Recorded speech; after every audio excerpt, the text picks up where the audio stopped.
we kind of know the deal with Syracuse, right? This is Locked On Syracuse, Syracuse podcast. We're pretty well aware of what's going on with Syracuse football this season. They were 2-1. They went on the road at Death Valley against Clemson.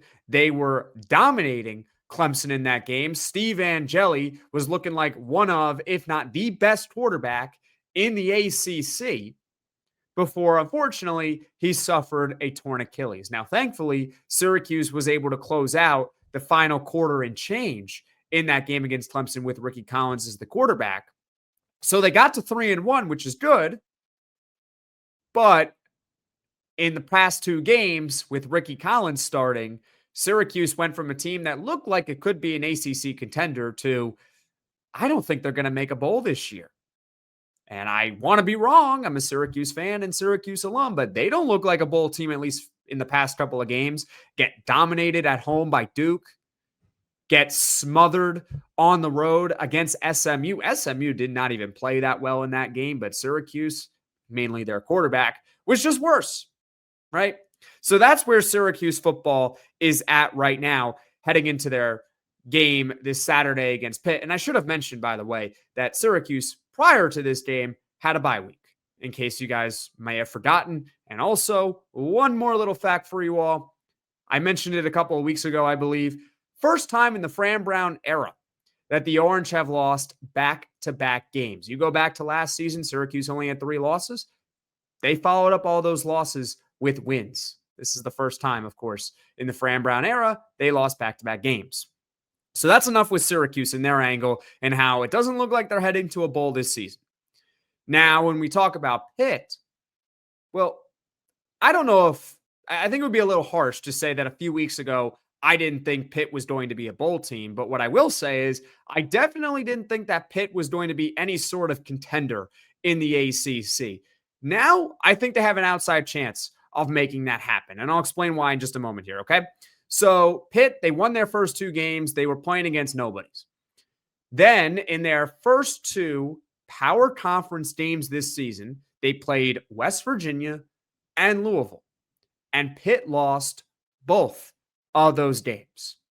So I kind of figured at that point, well, it looks like Pitt's done. They're not going to do much this season. And their head coach, Pat Narduzzi, says, you know what? I got one trick up my sleeve. One thing that I can do to maybe spark this team. And that is play the backup quarterback. The backup quarterback by the name of Mason Heintschel, a true freshman. That's right.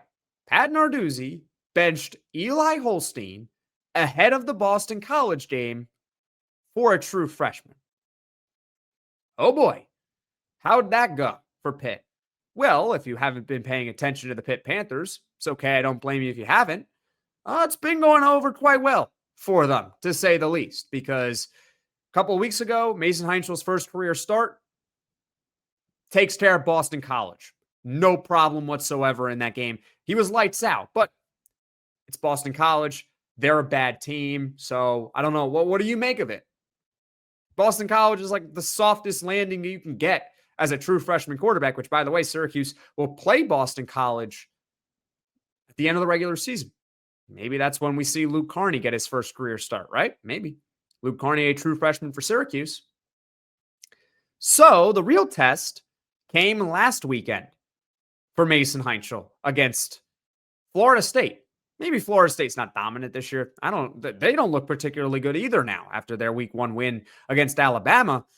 They don't look good, but not easy to go on the road in that environment and get a win, let alone play well as a quarterback, as a true freshman making their second career start. And he was lights out in that one.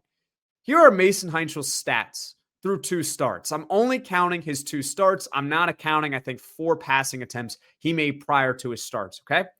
So 2 games, 2 starts. You ready for his stats? 73% completion percentage, 644 yards, 6 touchdowns, 2 interceptions. Those interceptions came on back-to-back drives against Florida State last week. And I am sure that Mason Heintschel's success as a true freshman in 2 starts and how he has completely sparked the Pitt Panthers. And all of a sudden, they look like a team that maybe could compete in the ACC to get to Charlotte, is maybe influencing your opinion on what you think Syracuse should do with their own quarterback situation. Because Fran Brown, he was adamant in his press conference earlier this week that he is sticking with Ricky Collins.